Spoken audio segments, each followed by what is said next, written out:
دەگەڕێمەوە سەر سەردانی وەزیری ناوخۆی حکوومەت هەرێمی کوردستان بۆ ئەمریکا و کۆبوونەوە لەگەڵ بەرپرسانی باڵای ئەو وڵاتە لە هەمان کاتدا شاندێکی بازرگانی بە تایبەتی ژووری بازرگانی ئەمریکا ئێستا لە هەرێمی کوردستان لەسەر ئەم بابەتە میوانێکم لەگەڵ دەبێت خاتوبیان سامی عەبدوڕەحمان نوێنەری حکوومەت هەرێمی کوردستان لە واشنتنەوە لە ڕێگەی سکایپ لەگەڵمان دەبێت. خاتوبیان ئەم کاتتان باش. سەرەتا بابەس لە سەردانی وەزیری ناوخۆ بکەین،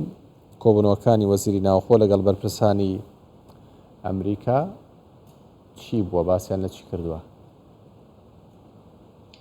بەڵێ ئێوارەتان باش و زۆر سپاسی تەلەڤیزیۆنی کوردستان 24 دەکەم. سپاس. سەر ڕێزدار ڕێبەر ئەحمەد وەزیری ناوخۆی کوردستان بۆ واشنگتن زۆر سەرکەوتوو بووە هەتا ئێستا، ئەوە تقریباً هەفتەیەکە لێرەیە و چەند بەرپرسانی وەزارەتی دەرەوە، وەزارەتی بەرگری، وەزارەتەکانی تری بینیوە و چەند ئەندامی کۆنگرەسیش و لە پەیمانگای ئاشتی ئەمریکی USIP لەوێ دەرێش مناقەشەی هەبوو کە خەڵکی دەیتوانی بەعام دەتوانم بڵێم سەرکەوت ببورە سەردانەکە زۆر ناجەحە و زۆر سەربەرزین بە سەردانی کاکرێبەر. بەڵێ باس لە چی کراوە لە کۆبوونەوەکان خاتوبیان؟ بەعام باسیەوە کراوە کە ئێمە و ئەمریکا دۆستین، هاوپەیمانین، دەتوانین بڵێن پێکەوە شەڕمان کردووە دژی سەدام و دوای دژی داعش، خوێنمان ڕێشتووە پێکەوە و هەردوو لا دەمانەوەی ئەو پەیوەندیە بەهێزە بەردەوام بێ. بەعام گفتوگۆکە لەسەرەوەیە، بەڵام کە دەچیە بۆ نمونە وەزارەتی بەرگری باسی شتی بەرگری دەکەی، بۆ نمونە ڕاهێنان و ریفۆرم یا چاکسازی لە وەزارەتی پێشمەرگە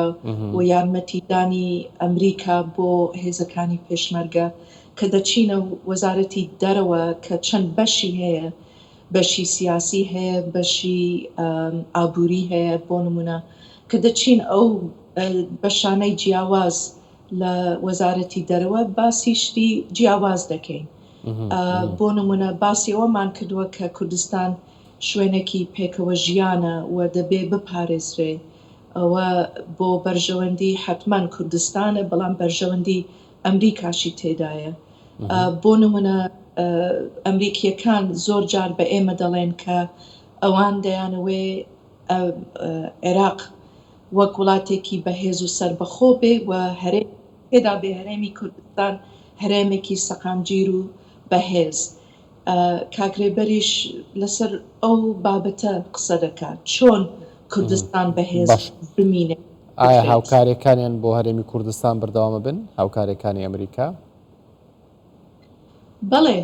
بەردەوام دەبن. لە کۆنگرەسی ئەمریکا کاکرێبەر چەند ئەندامی لجنەی ئەسکەری بینی، بە ئینگلیزی پێدەڵێن Armed Services Committee، ئەوان هەمویان بەڵێنیاندا کە بەردەوام پشتگیری پێشمەرگە دەکەن و وەکوتریش لە وەزارەتی دەرەوە، لە وەزارەتی بەرگری ئەوان حازرن ئەو هاوکاریە کە هەیە بەردەوام بێ. شتێک کە ئێمە بەڕاستی نیگەرانین لەسەر ئەوە شتێکی تازە نییە، ئەوەیە کە USAID و ئەو وەزارەت و دەستگاکانی حکوومەتی ئەمریکا و UN ئومەم متحدە لە مێژەوە هاوکاری خۆیان بۆ پەنابەران و ئاوارەکان کەم دەکەن. وە کاکرێبەر باسی ئەوەی کرد کە هەتا ئێستا 1 ملیۆن پەنابەر و ئاوارە هەیە لە کوردستان و ئێمە نامانەوەی UN و ئەمریکا و NGOەکان نیشی خۆیان کێم بکەن لە کوردستان، دەمانەوەی بەردەوام بن. ئەوە هەندێک نیگەرانی دروست بووە، بەڵام ئەو شتێکی تازە نییە. بەڵێ ئەی سەبارەت بە لە ڕووی ئابووریەوە باز بکەین، هەناردەکردنەوەی نەوتی هەرێمی کوردستان هەڵوێستی ئەمریکا چی بووە و تۆ نوێنەری حکوومەت هەرێمی کوردستانی لەوێت ڕای فەرمی ئەوان چییە؟ بەڵێ ئەوەش باسکراوە، برێزدار کاکرێبەر ئەحمەد باسی ئەوەشی کردووە کە دەبێ ئەمریکا یارمەتیمان بدە، چۆن بەغدا و تورکیا بینینە سەرخەت کە تێبگەن کە نەناردنەوەی نەوتی کوردستان بۆ دەرەوە تەسیر لە هەمومان دەکە ڕاستە احتیمالە زۆربەی تەسیرەکە لەسەر کوردستان بێ و لەسەر ئەو شەریکاتی نەوتی ئەمریکی بێ بەڵام عێراق و تورکیا شەوانیش تەسیر لەوانیش دەکات بگورن لەبەرەوە باس کراوە لە حکوومەتی ئەمریکا و لە کۆنگرەسی ئەمریکاش داعمان هەیە حتمما بینیتان کە دوێنێ پێم وایە دوێنێ بوو ئەو ئەندامانەی کۆنگرس کە سەرکردایەتی گروپی دۆستایەتی لەگەڵ کوردستان دەکەن نامەیەکیان نردووە بۆ وەزیری دەرەوەی ئەمریکا سەبارەت بەو مەوزوعە